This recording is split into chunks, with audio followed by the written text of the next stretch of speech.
Assalamualaikum warahmatullahi wabarakatuh. Kalau boleh dengar, minta tolong komen supaya saya dapat mulakan.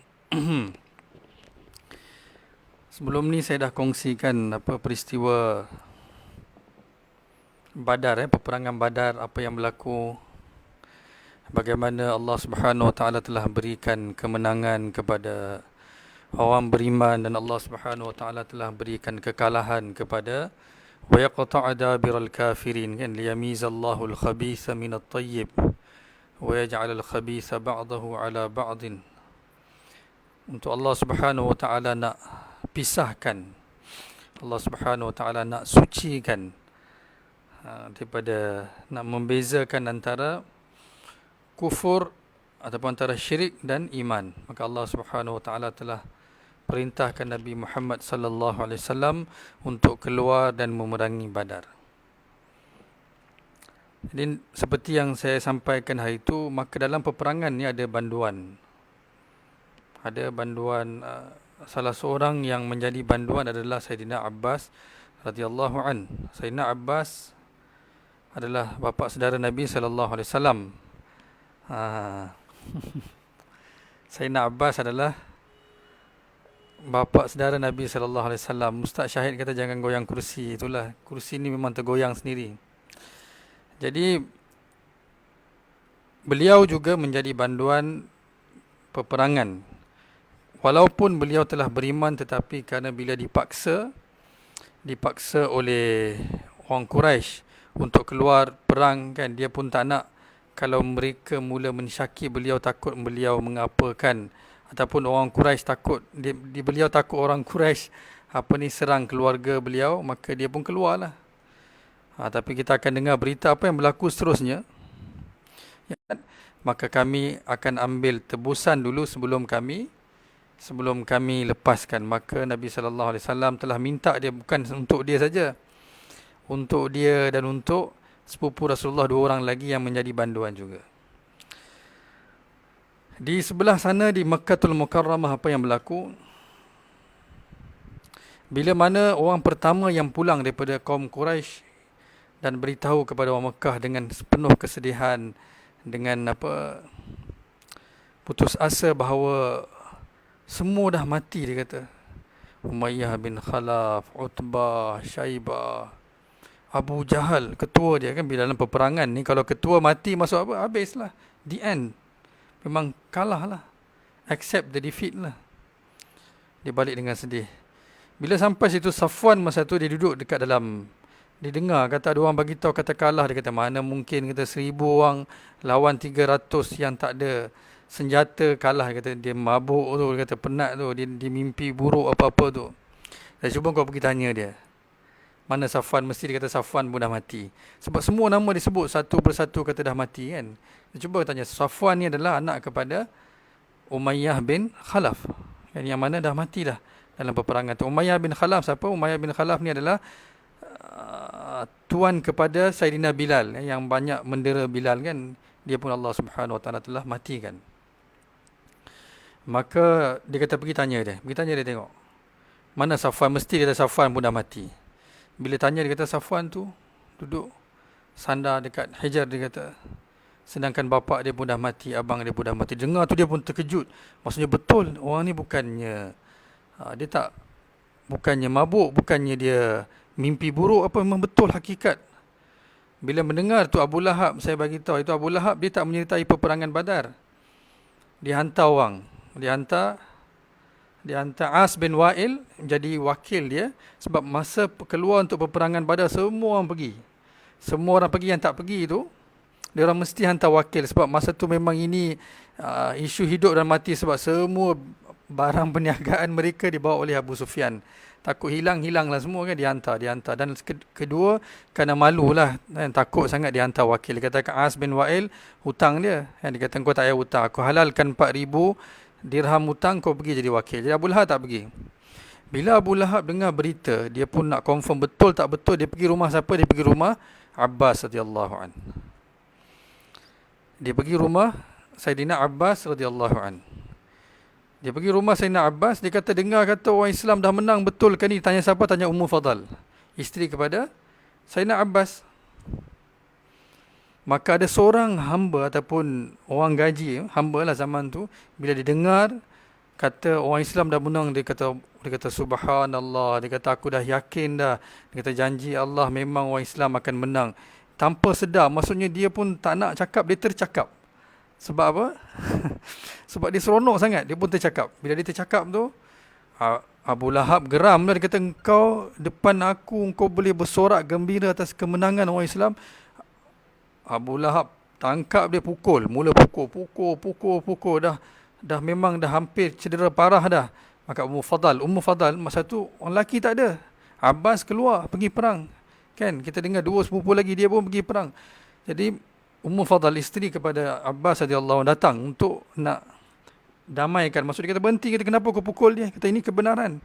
Maka apa Abu Lahab mula pukul Ummu Fadal. Ini dah jadi benda besar, pukul isteri kepada Sayyidina Abbas radhiyallahu an. Jadi bila dia mula pukul, Ummi Fadal kata ini ke maruah, kata kau orang, kata bila orang laki rumah kita keluar pergi perang, kau pukul isteri dia. Abu Lahab terkejut, dia terbuat sesuatu perkara yang berlawanan dengan kelakian dia. Dia kata mana boleh saya pukul seorang wanita, itu pun saudara saya sendiri, ipar saya. Kemudian dia terus keluar. Abu Lahab keluar dan dia dengan perasaan hampa, sedih, bersalah. Dia terus jatuh sakit dan dalam beberapa hari dia pun mati. Ini ketentuan Allah Subhanahu Wa Taala, dia pun mati. Abu Lahab pun mati. Itu saya kata semua barisan pertama Quraisy yang pernah menentang Nabi sallallahu alaihi wasallam, Allah telah matikan mereka. Abu Lahab pun mati. Minta share lagi supaya ramai lagi dapat manfaat. Saya nak sambung lagi beberapa kisah yang berlaku antara peperangan Uhud, peperangan Badar dan Uhud. Selepas Badar, peperangan besar yang berlaku adalah peperangan Uhud. Peperangan Uhud ni berlaku kerana apa? Abu Sufyan nak balas dendam atas apa yang orang Islam buat kepada mereka. Nak balas dendam sebab apa? Salah satu reason dia itulah sebab mereka berniaga. Kan mereka ni memang peniaga. Jadi mereka nak berniaga ni, mereka daripada Mekah mereka akan pergi ke Syam, buat perniagaan daripada sana, mereka akan datang dan mereka akan jalankan supply ni, import dan ekspor ni di tangan Quraisy, mereka yang buat. Jadi bila dah cut off siege, kan zaman dulu inilah cara boykot, iaitu mereka hentikan supply. Apa Nabi sallallahu alaihi wasallam buat bila mereka menyakiti Nabi, menyakiti orang Islam? Apa Nabi buat? Nabi siege, Nabi buat boykot, iaitu berhentikan supply. Ini sebenarnya boykot sebenar. Yang kita tak beli barang ni kira serendah-rendah boykot lah, kira paling cikai orang kata. Sebenarnya boykot sebenar iaitu hentikan supply. Ini yang Nabi sentiasa buat daripada awal sehingga kita tengok futuhat yang dimenang oleh para sahabat ridwanullah alaihim ajma'in pun dengan siege. Dengan apa? Dengan boykot, iaitu bukan boykot tak beli barang. Tutupkan laluan, hentikan supply. Tutup. Boykot. Maksudnya tak bagi orang masuk, tak bagi orang keluar. Maka bila makanan terputus, supply barang makanan asas terputus, mereka terpaksa surrender. Ini yang para sahabat dan Nabi sallallahu alaihi wasallam sendiri buat. Oleh itu Abu Sufyan kata mana boleh, kata kan kalau kami tak berdagang ni, macam mana kami nak buat keuntungan? Ke mana kami nak dapat perniagaan, keuntungan, makan, minum, masalah nanti. Orang kata ini tak boleh jadi, dia kata kita kena perang balik. Di Safwan, sebelum tu lagi Safwan duduk dalam Hijr Ismail, di dalam Baitullah, dia duduk sandar. Dia cakap dengan sepupu dia Umair bin Wahab, kan? Umair ibn Wahab. Dia kata, teruklah apa yang berlaku. Pakai Umair, dia kata kalaulah bukan kerana anak-anak yang saya kena jaga dan bukan kerana hutang saya dah pergi, saya dah bunuh Nabi Muhammad sallallahu alaihi wasallam. Nauzubillah. Saya dah bunuh Nabi Muhammad sallallahu alaihi wasallam. Safwan orang kaya, anak Umayyah bin Khalaf, orang besar, dia banyak duit. Dia terus kata kalau macam tu, dia kata, aku ambil jaminan keluarga engkau. Aku akan jaga mereka seperti mana aku jaga keluarga aku. Dia sepupu kepada Safwan. Sepupu pula kan, dia kata kau pergi je. Dia kata kau pergi bunuh Nabi. Dia kata semua hutang kau aku tunaikan, aku akan jaga keluarga engkau seperti mana aku jaga keluarga aku. Kau jangan risau, kau pergi. Kata okey baiklah kalau macam tu. Dia kata engkau jangan cerita, rahsiakan perkara ni. rahsiakan perkara ni. Sehingga dikatakan Umair bin Wahab, dia tak cerita kat bini dia pun, kat isteri dia pun dia tak beritahu. Dia balik rumah, dia ambil pedang dia pakai pakaian yang biasanya mereka pakai untuk travel di padang pasir. Dia pakai kan, mereka tutup muka semua. Dia ambil pedang dia letak racun. Jadi zaman dulu pun mereka ada proses dalam peperangan ataupun bila mereka nak attack, mereka letak racun, dia letak racun. Supaya kalau ada orang serang dia, kalau dia terkena sedikit pun dia mati. Dia tak bagi tahu isteri dia pun. Dia pun mula bergerak. Dalam tempoh mungkin dalam 10 hari dia sampai. Dia tak bagi tahu siapa dan dia bagi tahu kepada Safwan bin Umayyah, jangan cerita kepada Safwan siapa, sepupu dia. Jangan cerita siapa pun. Biar saya buat kerja. Masa dia pergi, Safwan cerita, bukan tak cerita, tapi Safwan kata, dalam beberapa hari nanti kita akan dapatlah berita gembira. Dia kata, adalah. Kata, korang akan dapatlah berita gembira daripada kami. Dia orang besar kan.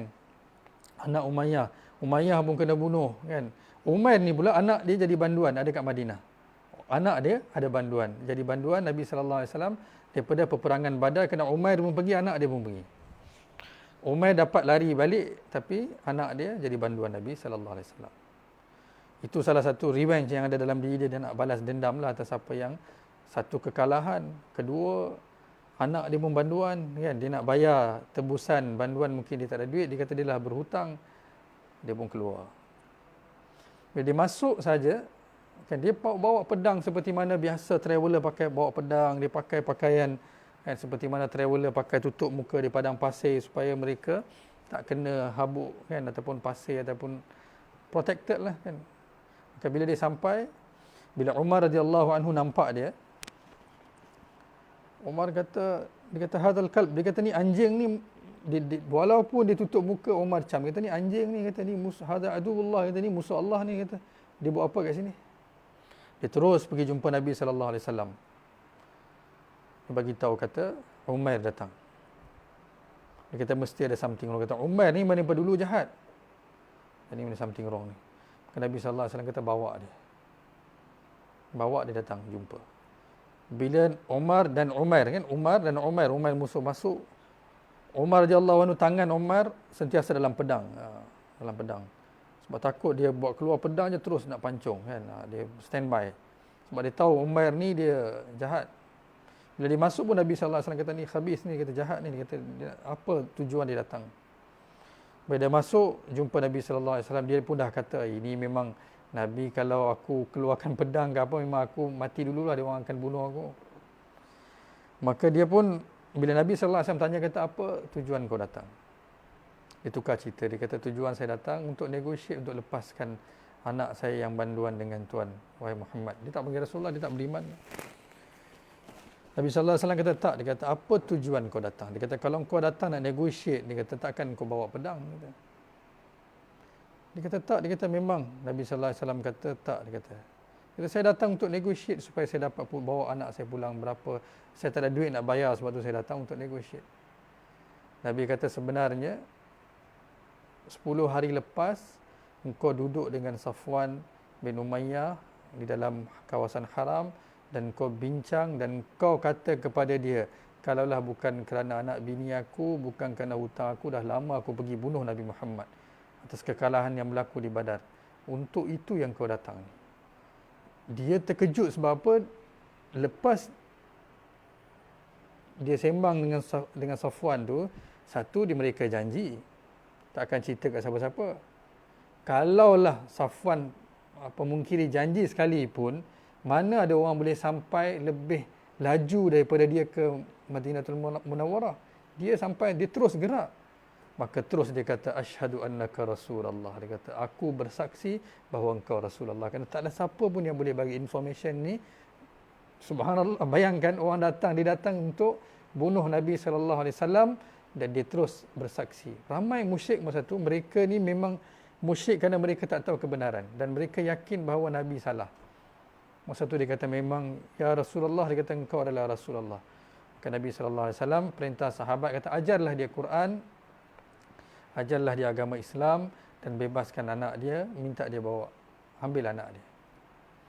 Maka dia kata kepada Rasulullah, ya Rasulullah, dia kata selama ni aku menyakiti orang Islam, dia kata aku telah menentang orang Islam di Makkahul Mukarramah, kini izinkan aku untuk balik dan aku dakwah mereka kepada Islam. Dia berani, dia balik. Safwan seperti saya cerita tadi, dia dah mula kata tunggulah berita gembira nak dapat dah ni kan, Nabi akan dibunuh. Maksudnya dia tak kata Nabi akan bunuh, kata tunggu je lah berita gembira ada ni, ada berita gembira, tunggu. Tengok dapat berita kata Umair dah masuk Islam. Dia pun bersumpah atas nama Tuhan, dia kata aku tak akan cakap, tak akan lihat, tak akan bertemu dengan dia lagi. Maksud dia boykot terus Umair.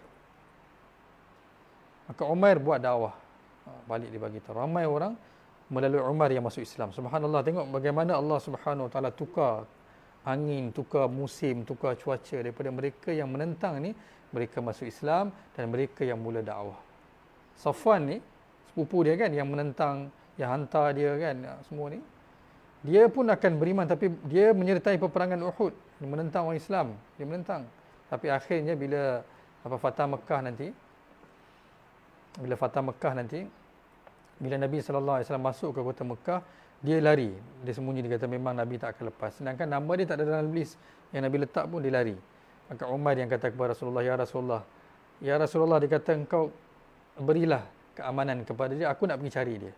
Subhanallah, Umar sayang kepada sepupu dia, walaupun dia tahu seorang musyrik yang menentang Rasulullah, kata izinkan, bagilah sekali peluang, kata keamanan.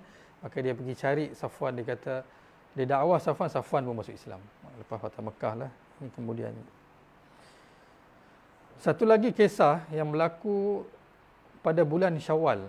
Bila dalam bulan Syawal, peperangan Badar berlaku bila? Bulan Ramadan. Dalam 15 Syawal apa yang berlaku? Bila peperangan Badar, Nabi pulang. Sedangkan dalam perjanjian mereka, bila Nabi SAW sampai ke Madinatul Munawwarah, perjanjian orang Madinah terhadap Nabi SAW termasuklah Banu Qainuqa, iaitu Yahudi kan, bahawa mereka akan beri protection kepada Nabi SAW. Kalaulah ada orang datang serang kan, mereka akan bantu Nabi SAW. Tapi mereka ni tak bantu. Nabi SAW. Bahkan bukan setakat itu kan, orang Yahudi ni dia sentiasa salahkan orang Islam, kata orang Islam ambil tanah kami, rampas. Sebenarnya tak, orang Islam tak pernah menzalimi mereka. Sebenarnya orang Islam lah bagi protection sebelum negara mereka tertubuh sekalipun, orang Islam lah yang bagi protection. Walaupun mereka ni musuh, Allah sebut la tajidanna ashaddan nas adawatan lilladzina amanu al-yahuda walladzina asyraku. Yang paling besar musuh orang Islam adalah orang Yahudi, kedua orang musyrik. Lepas tu wala tajidanna aqrabahum mawaddatan lilladzina amanu alladzina qalu inna nasara. Orang Islam tak pernah menzalimi dia, orang kata Nabi tak pernah halau mereka tanpa sebab. Sebab tu saya nak cerita kisah ni, peristiwa penting. Apa yang berlaku, satu hari Nabi SAW pergi jumpa mereka. Bila Nabi tengok mereka ni macam tak puas hati Nabi menang peperangan Badar kan, konon macam tak sepatutnya, sedangkan mereka janji untuk bagi pertolongan kepada Nabi SAW. Maka bila Nabi pergi sana, Nabi kata kepada diorang, kata korang seolah-olah tidak bergembira dengan kemenangan kami di Badar. Maka apa dia kata? Kata setakat lawan Quraisy tu, diorang tu nobody, diorang tak ada apa pun. Nama pun tak ada. Dia kata ada apa? Dia kata kalau engkau boleh tewaskan seperti kami, yang laki, yang ada kekuatan senjata, yang ada marwah, yang ada keberanian, seni, peperangan, barulah kau celebrate kemenangan. Ini setakat menang dengan Quraisy, tak ada apalah, pergilah, dia kata kan. Dia hina Nabi, sedangkan mereka janji untuk beri protection kepada Nabi Muhammad sallallahu alaihi wasallam. Allahu akbar. Jadi Nabi sallallahu alaihi wasallam tak kata apa. Nabi sallallahu alaihi wasallam tak kata apa kepada Banu Qainuqa ni, walaupun kata-kata mereka menyakiti Nabi sallallahu alaihi wasallam. Nabi tak kata apa. Nabi pergi. Tapi mereka memang tak puas hati kan. Biarlah Yahudi, walaupun yang menewaskan Nabi, yang Nabi tewaskan tu Quraisy, musyrik, tapi mereka tak puas hati. Kata mana boleh orang Islam sekuat ini. Kata tak adalah diorang ni lawan dengan orang macam tu, boleh cuba lawan kami kan. Mereka ni besar. Banu Qainuqa ni besar. Maka satu hari ada seorang perempuan. Diorang ni basically diorang jual emas lah kan. Yahudi ni mereka berniaga emas. Goldsmith buat berniaga emas, buat emas, barang-barang emas kan, barang hiasan perempuan. Seorang perempuan Ansar dia pergi untuk dia bawa duit yang banyak untuk pergi beli emas di Banu Qainuqa punya pasar. Pasar dia orang yang paling besar. Sebab tu bila Nabi sallallahu alaihi wasallam berhijrah, Nabi kata buat satu pasar seperti mana pasar mereka supaya tak pergi sana, tapi nak beli emas. Perempuan Ansar ni dia pergi ke pasar Banu Qainuqa. Dia duduk basically di depan penjual emas tu. Bila dia duduk, lelaki Yahudi ni mula flirt dengan dia. Dia kata, tunjuklah kau punya kecantikan. Maksudnya flirt lah basically. Perempuan tu bila dia lawan, maksud bukan dia mengingkari, maka dia isyarat kepada kawan dia di belakang ni. Maka apa kawan dia buat? Kawan dia ikat sesuatu dengan pakaian perempuan Ansar ni. Jadi diikat sesuatu dengan pakaian Ansar. Bila perempuan tu bangun, secara terkejut, na'udzubillah, tertanggal keseluruhan pakaian perempuan tu sehingga dia terbogel depan orang ramai. Allahu Akbar. Maka dengan malu, tak boleh buat apa-apa, dalam keadaan lemah tu, dia menjerit minta bantuan.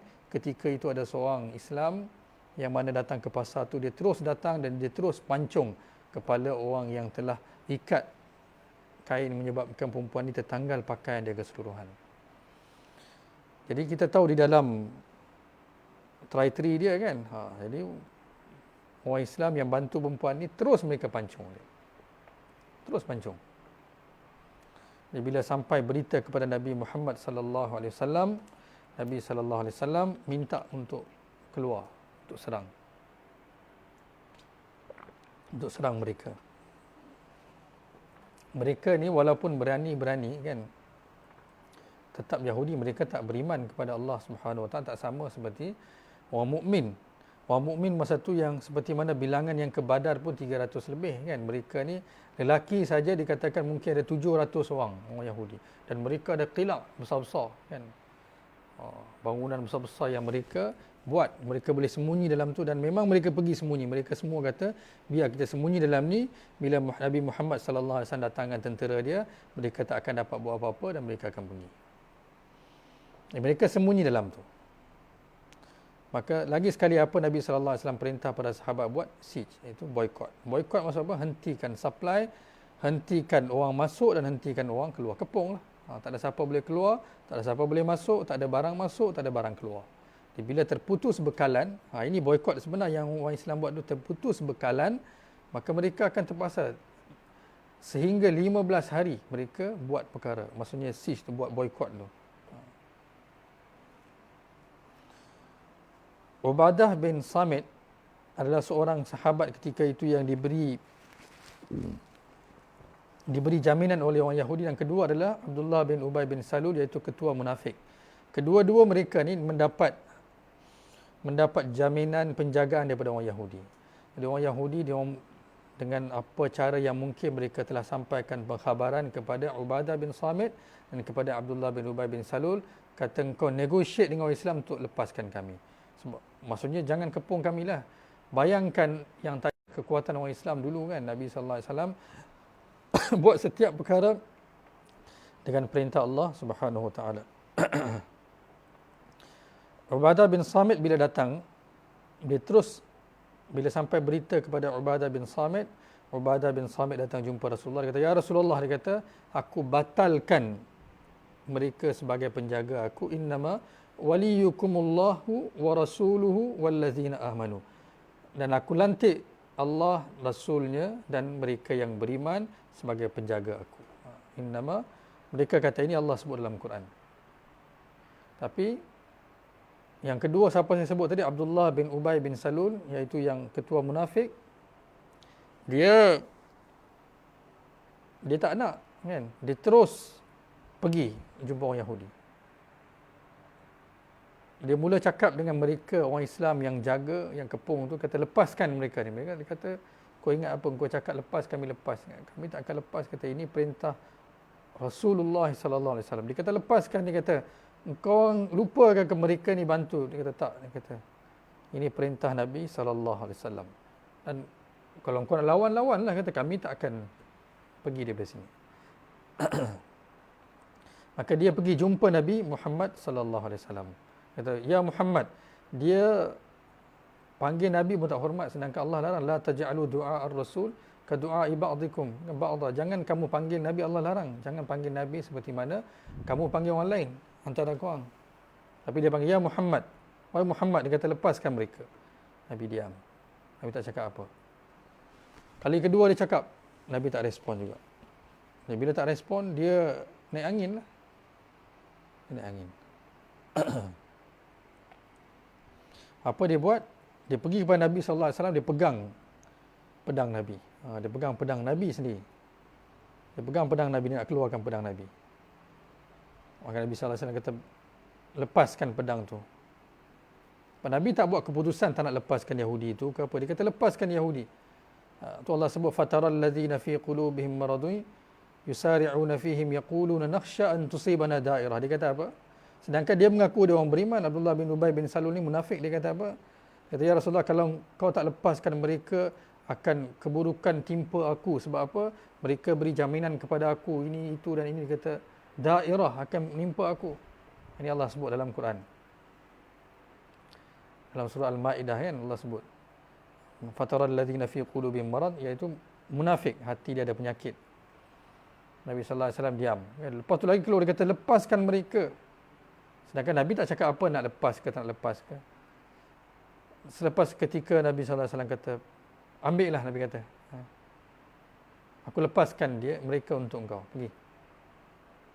Kemudian Nabi sallallahu alaihi wasallam keluarkan arahan, kata 3 hari kami bagi tempoh, tinggalkan kawasan ini dan keluar daripada sini. Keluar daripada kawasan ini. Keluar. 3 hari.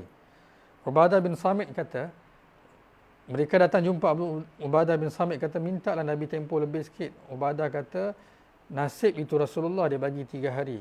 Nabi bagi 3 hari. Kalau aku 1 hari baru aku tak bagi, kata keluar. Ada orang Yahudi dia ungkit, kata kita halau mereka daripada tanah mereka. Sedangkan orang Islam tak pernah halau. Lihat apa perbuatan mereka. Allah turunkan ayat, ya ayyuhallazina amanu la tattakhizul yahuda wan nasara awliya. Jangan jadikan mereka sebagai pemelihara kamu. Wa may yatawallahum minkum fa innahu minhum, kan. Jangan jadikan mereka pemelihara kamu. Kalau ada, pulangkan balik, kata kami tak perlu pun kepada pemeliharaan kamu. Inilah peristiwa besar beberapa yang berlaku di antara Badar dan Uhud. Kan, satu peristiwa tadi yang Umair bin Wahab tu, kedua yang Banu Qainuqa ni. Inilah sebenarnya banyak tuhmahan terhadap orang Islam, orang Yahudi lemparkan, sedangkan mereka sembunyikan peristiwa yang benar. Orang Islam tak perlu defend pun, orang Islam hanya perlu faham kepada sejarah. Selama sebelum mereka ada negara sendiri, mereka hidup dengan di negara-negara lain, orang Islam yang sendiri beri bantuan dan beri tempat kepada mereka. Sedangkan mereka blame orang Islam, kata orang Islam halau mereka, jadi mereka nak balik semua. Sedangkan orang Islam tak ada pun. Nabi tak pernah berlaku injustice, ketidakadilan kepada sesiapa pun.